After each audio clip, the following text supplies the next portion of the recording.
जय हिंद फ्रेंड।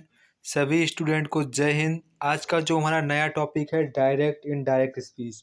तो यहाँ पर आप चाहे क्लास 9th के स्टूडेंट हो, चाहे आप क्लास 10th के स्टूडेंट हो, चाहे आप फिर क्लास 11th के हो, या फिर आप क्लास 12th के स्टूडेंट हो, आप 9 10th 11 12 किसी भी क्लास के स्टूडेंट होंगे 9 to 12 के, तो यहाँ पर उसका आपके पेपर में डायरेक्ट इनडायरेक्ट स्पीच आता है।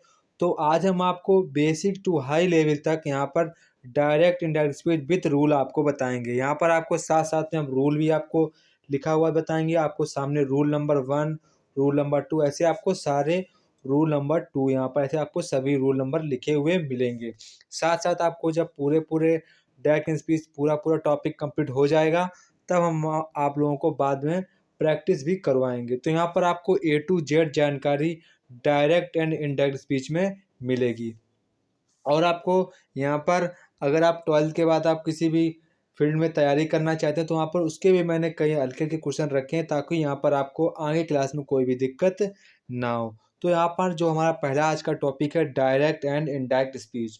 तो ये हमारा जो डायरेक्ट इनडायरेक्ट स्पीच है, ये क्लास 10th के बोर्ड में आता है, 9th में भी आता है, और 11th एवं 12th के सभी परीक्षाओं में लगभग ये पूछा जाता है।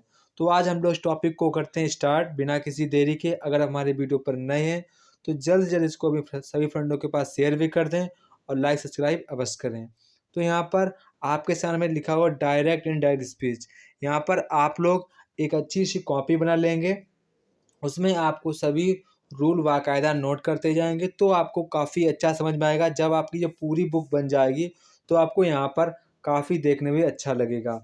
तो यहाँ पर जैसे कि जो हमारा पहला नियम है, किसी वक्ता के कहे हुए कथन को निम्नलिखित दो प्रकार से कहा या लिखा जा सकता है। मतलब कि यहाँ पर जो वक्ता द्वारा हम लोग कहते हैं या किसी से बोलते हैं, तो उसको दो कथन में लिख सकते हैं। एक होता है डायरेक्ट स्पीच, एक होता है इनडायरेक्ट स्पीच। तो यहाँ पर डायरेक्ट एंड इनडायरेक्ट स्पीच में दो यहाँ पर जो यहाँ पर होता है वक्ता जो कथन होता है, उसको हम लोग दो भागों में बांट सकते हैं, डायरेक्ट स्पीच एक इनडायरेक्ट स्पीच। तो अब हम लोग समझते हैं डायरेक्ट स्पीच क्या होता है। तो यहाँ पर डायरेक्ट स्पीच उससे कहते हैं किसी वक्ता के कहे हुए कथन को यदि हम उसी के शब्दों में कहते या लिखते हैं, डायरेक्ट स्पीच कहलाता है। तो यहाँ पर देखो मैंने उसकी परिभाषा भी लिख रखी है। तो क्या कहते हैं, किसी वक्ता के कहे हुए कथन को ही यदि हम उसी के शब्दों में लिखें तो उसको हम डायरेक्ट स्पीच कहते हैं। जैसे कि यहाँ पर लिखा था, teacher said to Ram, have you done your work. यहाँ पर देखो टीचर ने राम से कहा, क्या तुमने अपना काम पूरा किया है। तो देखो मैंने उसी के शब्दों में लिख दिया है, तो यहाँ पर ये क्या कहलाएगा, डायरेक्ट स्पीच। इसके बाद हम लोग डायरेक्ट स्पीच को दो भागों में बांट देते हैं। कितने भागों में बांटते हैं, दो भागों में।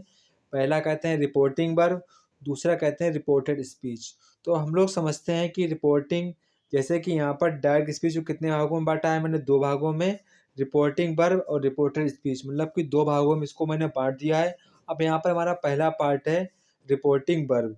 ये भी हमारे बेसिक रूल चल रहे हैं क्लास 9 to 12 तक। आपको सभी डायरेक्ट इनडायरेक्ट में कोई भी डाउट नहीं रहेगा, इसे आपको हम बेसिक टू बेसिक यहाँ पर सिखा रहे हैं। तो इसके बाद यहाँ पर है हमारा रिपोर्टिंग वर्ब।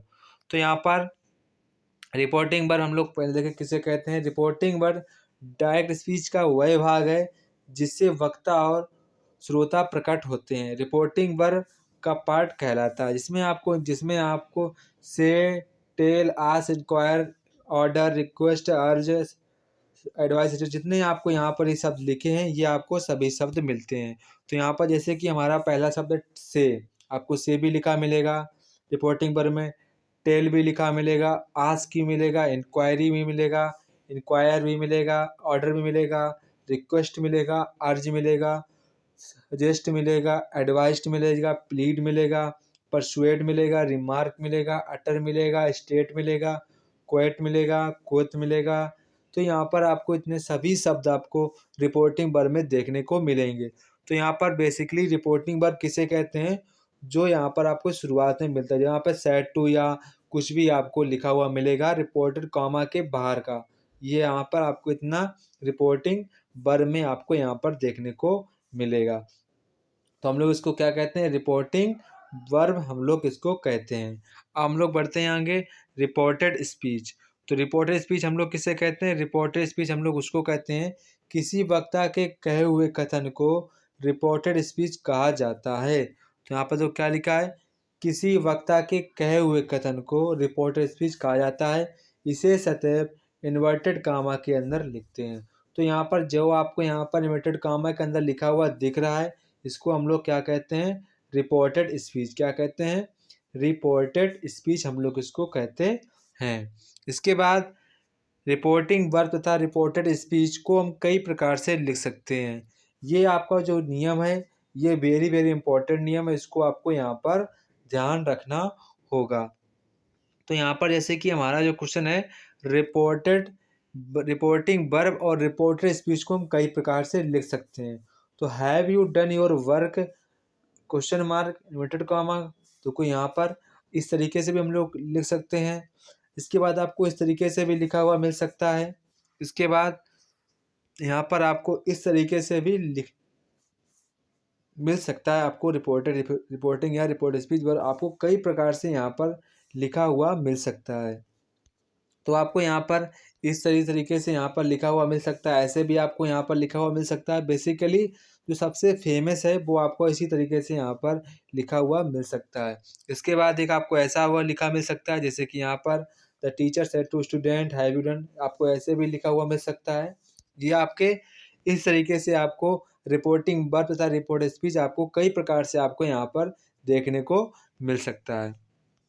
इसके बाद यहाँ पर है इनडायरेक्ट स्पीच। तो हम लोग इनडायरेक्ट स्पीच किसे कहते हैं? किसी वक्ता के कहे हुए शब्दों को यदि हम उसी के शब्दों में ना कहकर अपने शब्दों में कहते हैं या लिखते हैं, उसे हम इनडायरेक्ट स्पीच कहते हैं। तो यहाँ पर जैसे कि हमसे किसी ने कहा कि ये चीज़ ले आओ, तो हम उसके शब्दों में ना कहकर अगर हम अपने शब्दों में बात कहूँ, तो उसको हम लोग क्या कहते हैं? Indirect speech. तो यहाँ पर देखो वैसे ही यहाँ पर लिखा है, किसी वक्ता के कहे हुए शब्दों को यदि हम उसी के शब्दों में ना कहकर अपने शब्दों में कहते या लिखते हैं, उसको हम लोग क्या कहते हैं? Indirect speech. तो यहाँ पर देखो the teacher asked Ram if he had done his work. अभी आपको मैंने ये इनडायरेक्ट स्पीच बनाया है, तो अभी आपको समझ में नहीं आया होगा। आ गया तो बहुत अच्छी बात, अगर नहीं आया है तो आपको यहाँ पर सबसे बेसिक टू बेसिक रूल यहाँ पर आपको सीखने को मिलेंगे। तो यहाँ पर अब हमारा रूल नंबर यहाँ पर स्टार्ट होते हैं। तो यहाँ पर जैसे कि हमारा जो पहला रूल है, rules of interchange of personal pronoun. तो ये आपको जो यहाँ पर आपको टेबल दिख रही है, ये आपको यहाँ पर पूरी की पूरी इसी प्रकार टेबल याद कर लेनी है। यहाँ पर देखो टेबल दिख रहा है, first person pronoun, second person pronoun, third person pronoun. तो यहाँ पर देखो मैंने जेंडर भी लिख रखा है, common gender, common gender, common gender, common gender, masculine gender, feminine gender, neutral gender, common gender. तो यहाँ पर आपको टेबल पहली बात तो पूरी पूरी याद होनी चाहिए। यहाँ पर देखो आई का ऑब्जेक्टिव केस मी होता है, रिफ्लेक्सिव प्रोनाउन माई सेल्फ होता है, और यहाँ पर माई और माइन पसेसिव केस भी होता है। तो यहाँ पर आपको इसी प्रकार से सभी ये टेबल आपको अपनी कॉपी पर बना लेनी है। जितने भी आपको मैंने रूल दिखाए हैं, इन सभी रूल को आप अपनी कॉपी में अच्छे तरीके से नोट करेंगे, तो आपको यहाँ पर ज़्यादा से ज़्यादा समझ में आएगा। इसके बाद यहाँ पर आपको देखने को मिलेगा, ये अभी आपके बेसिक रूल चल रहे हैं। इसके बाद यहाँ पर नोट पहला, यदि वर्ब से पहले और सब्जेक्ट और वर्ब के बाद प्रायः ऑब्जेक्ट लिखा जाता है, ये तो सबको पता है। जैसे कि यहाँ पर कोई सब्जेक्ट के बाद में क्या होगा? वर्ब लिखा होगा, वर्ब के बाद क्या लिखा होगा? ऑब्जेक्ट। तो ये तो सभी को पता है क्या होता है, ऑब्जेक्ट कहाँ कहाँ पर लिखा होता है। इसके बाद यहाँ पर कह रहा है किसी भी प्रीपोजिशन के बाद केवल ऑब्जेक्टिव केस ही आता है। मतलब कि अगर आपको कोई भी प्रीपोजिशन दिख रही है, उसके बाद सदैव क्या आएगा? ऑब्जेक्ट ही लिखा जाएगा। मतलब कि यहाँ पर कभी भी आई के बाद यहाँ पर दे वगैरह नहीं लिख सकते हैं, क्योंकि यहाँ पर सदैव ऑब्जेक्टिव केस ही आएगा। मतलब कि यहाँ पर सदैव सदैव यहाँ पर इन्हीं का प्रयोग होगा, इनका यहाँ पर इन्हीं लोगों का प्रयोग होगा। इसके अलावा आप यहाँ पर किसी को भी प्रयोग नहीं कर सकते हैं, ये भी नहीं, ये भी नहीं, ये भी नहीं। सिर्फ और सिर्फ आपको यहाँ पर ऑब्जेक्टिव केस का ही प्रयोग करना होगा। तो यहाँ पर ये काफ़ी अच्छा रूल है, तो आप इसको यहाँ पर रूल को लिख भी लेंगे। किसी भी प्रीपोजिशन के बाद केवल ऑब्जेक्टिव केस का प्रयोग किया जाता है। तो ईच ऑफ यू, तो ये हमारा यू क्या है? ऑब्जेक्ट है। क्या है? ऑब्जेक्टिव केस है। Came late. इसके बाद यहाँ पर 3 वाला रूल कह रहा है linking verb be is am are was verb के बाद सदैव यहाँ पर सब्जेक्टिव केस आता है। तो यहाँ पर देखो जैसे कि आपने सेंटेंस पढ़ा होगा इट इज मी नहीं होगा, क्या होगा इट इज आई, क्योंकि लिंकिंग वर्ब के बाद हमेशा क्या आता है सब्जेक्ट ही लिखा जाता है। ये हमारा ऐसा रूल है, तो आप इसको रूल को तैयार कर लेंगे। तो यहाँ पर क्या लिखेंगे, यू हमारा क्या है सब्जेक्ट, क्या है सब्जेक्ट हमारा यू है, यू क्या है सब्जेक्ट है। तो आप इसको इसी प्रकार से यहाँ पर इसको रूल को लिख लेंगे। इसके बाद यहाँ पर 4 कह रहा है डिग्रीज ऑफ कंपेरिजन में एज या देन के बाद सब्जेक्टिव केस का प्रयोग किया जाता है। तो यहाँ पर ये भी काफ़ी इंपॉर्टेंट है। यहाँ पर आपने डिग्री पढ़ी होगी, तो यहाँ पर डिग्री में देन के बाद हमेशा यहाँ पर क्या लिखा जाता है, यहाँ पर हमेशा सदैव सब्जेक्ट ही लिखा जाता है। क्या लिखा जाता है सब्जेक्ट, कभी भी यहाँ पर ऑब्जेक्ट नहीं लिखा जाता है। यहाँ पर कभी भी ऑब्जेक्ट नहीं लिखा जाता है, यहाँ पर सदैव देन या एज के बाद सदैव यहाँ पर सब्जेक्ट ही लिखा जाता है। तो आप लोग यहाँ पर नियम को ध्यान रखेंगे, जब कभी यहाँ पर आपको यहाँ पर देन के बाद ऑब्जेक्टिव केस लिखा मिल जाए, जैसे कि देम लिखा मिल जाए, तो कैसा है गलत है, देम की जगह आप क्या लिखेंगे दे। तो इस तरीके से आपको ये नियम ध्यान रखने हैं। इसके बाद यहाँ पर है क्वेश्चन नंबर, यहाँ पर नोट नंबर 5 है एज या देन के बाद ऑब्जेक्टिव केस का भी प्रयोग करते हैं यदि वर्ब ट्रांसटिव हो। यहाँ पर क्या कह रहा है, यदि वर्ब हमारी कैसी हो ट्रांसटिव वर्ब होती है, जैसे कि लव हमारी कैसी वर्ब है ट्रांसटिव वर्ब है, तो यहाँ पर देन के बाद सदैव क्या प्रयोग होगा, यहाँ पर हमारा सदैव ऑब्जेक्टिव केस ही प्रयोग होगा। अभी आपको हम आगे चलकर बताएंगे कि ट्रांसटिव वर्ब क्या होती है, इंट्रांसटिव वर्ब क्या होती है। अभी आपको हम टॉपिक वाइज पूरी ग्रामर कंप्लीट करा देंगे। तो यहाँ पर अभी आपको डरना नहीं है, अभी आपको यहाँ पर सिर्फ और सिर्फ इतना याद कर लेना है कि ट्रांसटिव वर्ब होती है। तो यहाँ पर ट्रांसटिव वर्ब लव है, तो लव के कारण यहाँ पर देन के बाद क्या प्रयोग होगा, ऑब्जेक्टिव केस ही यहाँ पर प्रयोग होगा। ये आपके अभी सभी बेसिक रूल चल रहे हैं, ये कहीं ना कहीं डायरेक्ट इनडायरेक्ट स्पीच में काफ़ी प्रयोग होते हैं। इसके बाद यहाँ पर है हमारा रूल नंबर 6 है, यहाँ पर कह रहा है each of either of neither of none of के बाद यहाँ पर एनी ऑफ के साथ नाउन या प्रोनाउन प्लूरल नंबर के आते हैं, किंतु वर्ब सिंगुलर नंबर का ही प्रयोग होता है। तो ये यहाँ पर कह रहा है कि जो ईच ऑफ, जो either of, neither of, none of, one of, any of के साथ जो नाउन प्रोनाउन है वो हमेशा कैसा आएगा, प्लूरल आएगा। कैसा है मतलब कि जो ऑफ के बाद है वन ऑफ, ईच ऑफ, यहाँ पर हमेशा कैसा आएगा प्रोनाउन, यहाँ पर सदैव प्लूरल प्रोनाउन ही लिखा जाएगा। कैसा लिखा जाएगा प्लूरल प्रोनाउन ही सदैव यहाँ पर लिखा जाएगा। वो किस में लिखा जाएगा, वो सदैव यहाँ पर ऑब्जेक्टिव केस में लिखा जाएगा, क्योंकि यहाँ पर अभी मैंने नियम पढ़ा था प्रीपोजिशन के बाद सदैव ऑब्जेक्टिव केस का प्रयोग करते हैं। अभी नियम पढ़ा था ऊपर ये, तो वही देखो यहाँ पर नियम लगेगा। तो यहाँ पर क्या लिखेंगे, यहाँ पर आपको सदैव ऑब्जेक्टिव केस में प्लूरल नंबर का ही यहाँ पर लिखना होगा। इसके बाद यहाँ पर सबसे मोस्ट इंपॉर्टेंट जो यहाँ पर आपको वर्ब यूज होगी, वो वर्ब हमेशा सिंगुलर नंबर की यूज होगी। किसकी नंबर होगी, सिंगुलर नंबर वाली वर्ब यहाँ पर यूज होगी। तो ये आपको नियम ध्यान रखना होगा।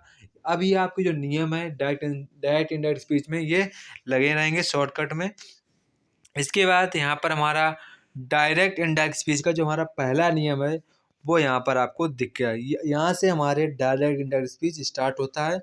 तो आप लोगों को अपनी कॉपी या पेन अपने इतने नियम नोट कर लिए होंगे, अब अच्छे तरीके से इन नियम को नोट करेंगे और हम लोग समझेंगे।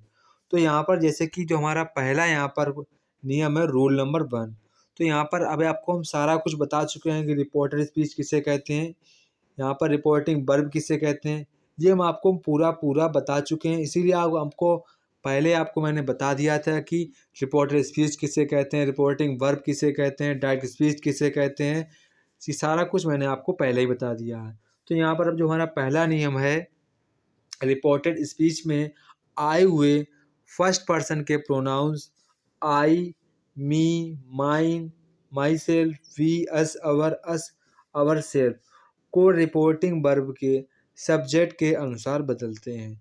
तो आपको पहले ये नियम लिख लेना है। अभी आपको हम पूरा नियम समझा दे रहे हैं, कुछ भी नियम कठिन नहीं है। तो यहाँ पर ये कह रहा है कि रिपोर्टेड स्पीच, तो हमारा रिपोर्टेड स्पीच क्या होता है, ये हमारा पूरा रिपोर्टेड स्पीच लिखा हुआ है। क्या लिखा है, रिपोर्टेड स्पीच हमारा क्या लिखा है, पूरा ये लिखा हुआ है। तो यहाँ पर ये क्या कह रहा है, रिपोर्टेड स्पीच में आए हुए फर्स्ट पर्सन के प्रोनाउन। तो यहाँ पर हमारे अभी मैंने आपको जो ऊपर टेबल बनवाई थी फर्स्ट पर्सन प्रोनाउन की, जो टेबल मैंने आपको कहा था ये टेबल आपको तैयार कर लेनी है। तो यहाँ पर देखो फर्स्ट पर्सन के यहाँ पर कौन कौन से आते हैं, आई, और यहाँ पर ये हमारे फर्स्ट पर्सन के यहाँ पर ये हमारे इतने आते हैं, एक आई आता है एक वी आता है, यानी कि 2 ही लोग आते हैं फर्स्ट पर्सन में, आई और वी। तो आपको ये इसके सभी याद कर लेने हैं। तो हम लोग वहाँ पर बढ़ते हैं। इसके बाद यहाँ पर आपको नियम आएगा, ये रहा। तो यहाँ पर देखिए क्या कह रहा था, रिपोर्टेड स्पीच में आए हुए फर्स्ट पर्सन। तो यहाँ पर देखो ये हमारा क्या रिपोर्टेड स्पीच है, यहाँ पर हमारा देखो क्या आया है, ये हमारा रिपोर्टेड स्पीच में फर्स्ट पर्सन की जो हमारे प्रोनाउन है वो हमारा क्या है, माइन है। तो यहाँ पर क्या है, जो माइन है जो चेंज होगा ये किसके अकॉर्डिंग चेंज होगा, रिपोर्टिंग वर्ब में सब्जेक्ट के अनुसार चेंज होगा। तो सब्जेक्ट यहाँ पर क्या है, माई फ्रेंड, क्या है, माई फ्रेंड। तो माई फ्रेंड के अकॉर्डिंग यहाँ पर आपको माइन को चेंज करना पड़ेगा। तो यहाँ पर सबसे पहले आपको क्या लिखना होगा, माई फ्रेंड। अभी आपको ये नहीं लिखना माई फ्रेंड, अभी आपने 9th या 10th 11th में पढ़े होंगे तो आपको इतना तो जानकारी होगी।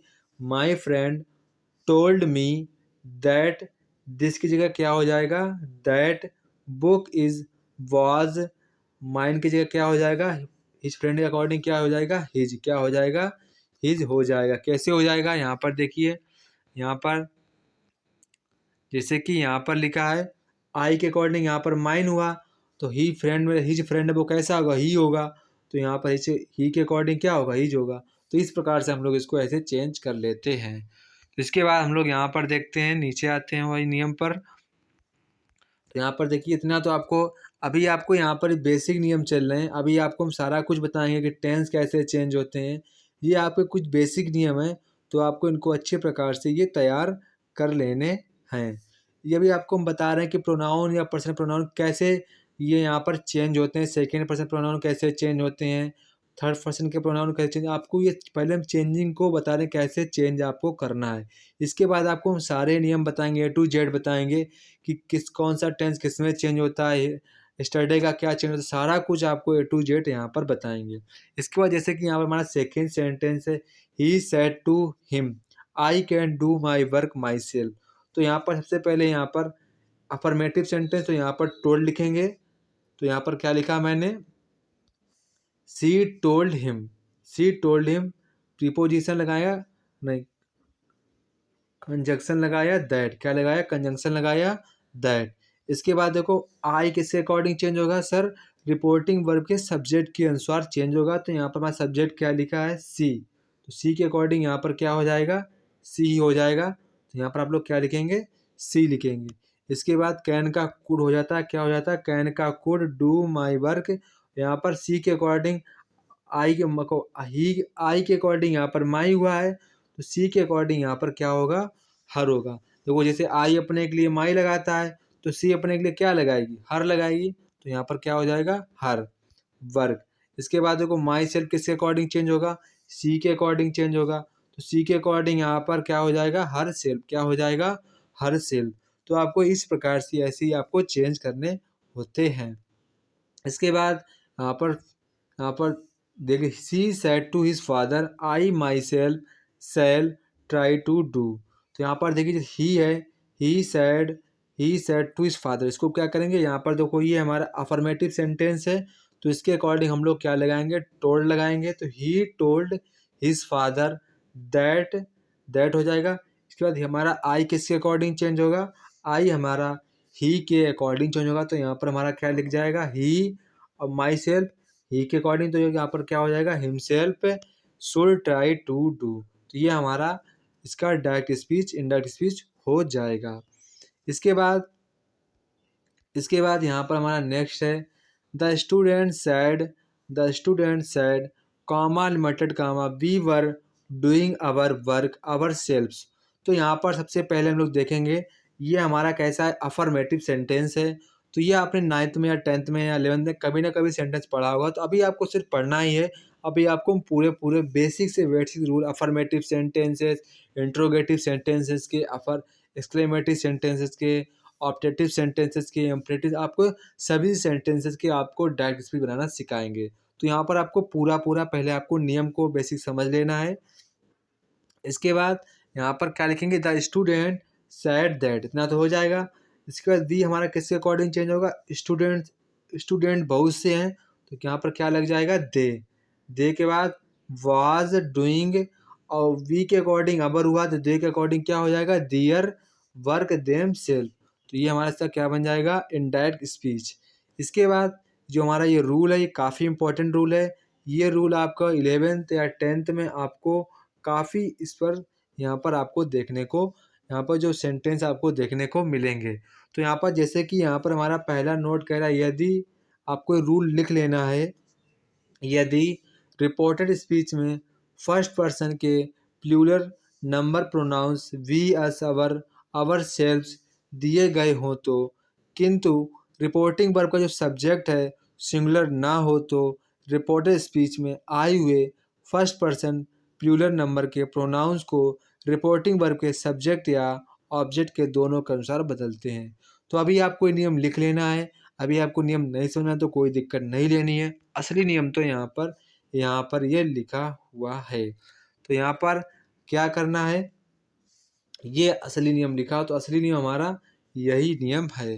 तो यहाँ पर देखेंगे, अगर जो हमारा रिपोर्टिंग वर्ब है, जो क्या है, रिपोर्टिंग जो हमारा वर्ब है, अगर रिपोर्टिंग वर्ब जो हमारा सब्जेक्ट है फर्स्ट पर्सन का है और जो उसका ऑब्जेक्ट है वो सेकेंड पर्सन का है, या फिर यह हमारा सब्जेक्ट है सेकेंड पर्सन का है या हमारा ऑब्जेक्ट फर्स्ट पर्सन का है, तो यहाँ पर हमेशा पहले वाला ही जाएगा। फर्स्ट वाला देखो, फर्स्ट पर्सन प्लूरल नंबर में ही चेंज होगा। कैसे होगा, फर्स्ट पर्सन प्लूरल नंबर में चेंज होगा। पहले आपको इतना ही समझ लेना है, हमेशा पहले वाली संख्या ही उठकर जाएगी। तो इसको आपको ऐसे समझ लेना है। अब हम लोग यहाँ से समझते हैं, सेंटेंसेस से समझते हैं। तो यहाँ पर मैंने क्या कहा था, रिपोर्टिंग वर्ब। तो यहाँ पर हमारी क्या लिखी है, रिपोर्टिंग वर्ब। तो यहाँ पर देखो ये रिपोर्टिंग वर्ब है, तो रिपोर्टिंग वर्ब में ये हमारा कौन सा है, थर्ड पर्सन का प्रोनाउन है। ये कौन सा है, फर्स्ट पर्सन का प्रोनाउन। अब आप लोग समझ गए होंगे यहाँ पर मैंने कैसे लिखा था। ठीक है। तो यहाँ पर देखो, थर्ड पर्सन का हो जाएगा फर्स्ट पर्सन, तो यहाँ पर ये फाइनली किस में चेंज होगा, फर्स्ट पर्सन के प्लूरल नंबर में चेंज होगा।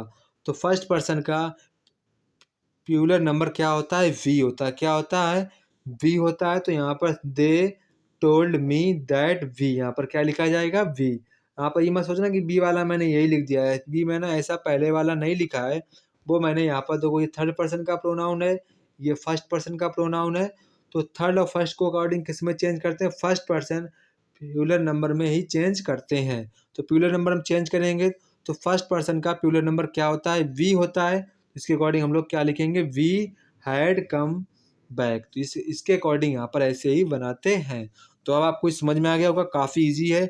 अभी आपको घबराना नहीं है कि सर आप ये हेल्पिंग वर्ब कैसे चेंज कर देते हैं। अभी आपको पूरे नियम बताएंगे, आपको घबराना नहीं है। अभी आपको सिर्फ और सिर्फ रूल पर ही ध्यान देना है कि हम रूल को किस प्रकार से चेंज कर रहे हैं, कौन सी ट्रिक लगा रहे हैं, ये आपको सारा कुछ समझना है।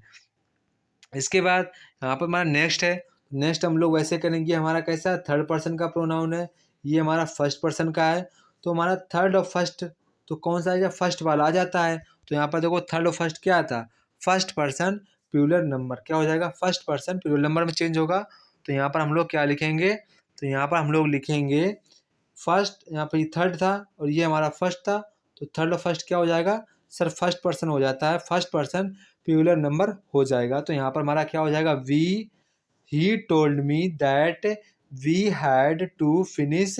और यहाँ पर अबर किसके अकॉर्डिंग चेंज होगा, अबर हमारा कौन सा है, ये हमारा फर्स्ट पर्सन का है। तो यहाँ पर किसके अकॉर्डिंग चेंज होगा, सब्जेक्ट के अकॉर्डिंग चेंज होगा।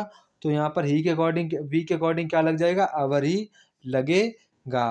तो ये हमारा, ये भी आपको ध्यान रखना है कि अबर, ये हमारा फर्स्ट पर्सन के प्रोनाउन है वो किसके अकॉर्डिंग चेंज होते हैं, वो हमारे रिपोर्टिंग वर्ब के सब्जेक्ट के अनुसार चेंज होते हैं। तो ये आपको ध्यान रखना है।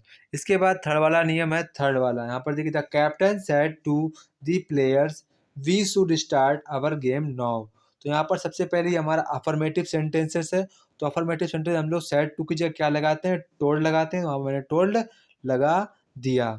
तो यहाँ पर क्या लिखेंगे, the captain told the players. ठीक है, अब देखो यहाँ कैप्टन हमारा थर्ड पर्सन का प्रोनाउन है और यहाँ पर प्लेयर्स भी हमारा थर्ड पर्सन का प्रोनाउन है। तो यहाँ पर देखो थर्ड क्या होता है, थर्ड पर्सन का प्यूलर नंबर ही प्रोनाउन यहाँ पर लगता है। ये देखो पर नियम है, थर्ड थर्ड किस में चेंज होगा, थर्ड पर्सन प्यूलर नंबर का ही चेंज होता है। तो यहाँ पर इसके अकॉर्डिंग यहाँ पर the captain told the player that third person का प्यूलर नंबर क्या होता है सर, दे होता है, तो they should start their game. यहाँ पर दे के अकॉर्डिंग अबर कीजिए, क्या हो जाएगा, क्या हो जाएगा, दियर, क्या हो जाएगा, दियर। तो यहाँ पर अब दे के अकॉर्डिंग, यहाँ पर देखो वी के अकॉर्डिंग यहाँ पर अबर हुआ है, तो दे के अकॉर्डिंग क्या हो जाएगा, दियर हो जाएगा। तो यहाँ पर बिल्कुल सही है, नाव का क्या हो जाता है, देन हो जाता है। अभी आपको डरना नहीं है, आपको ए टू जेड यहाँ पर नियम बताएंगे, तो ये हमारा ऐसे चेंज हो जाएगा।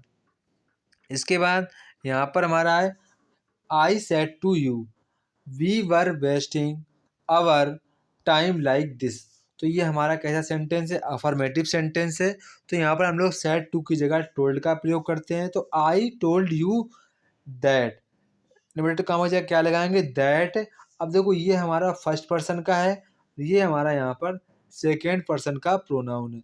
तो फर्स्ट और सेकेंड जब ऐड करेंगे तो क्या आता है, फर्स्ट पर्सन प्लूरल नंबर ही आता है।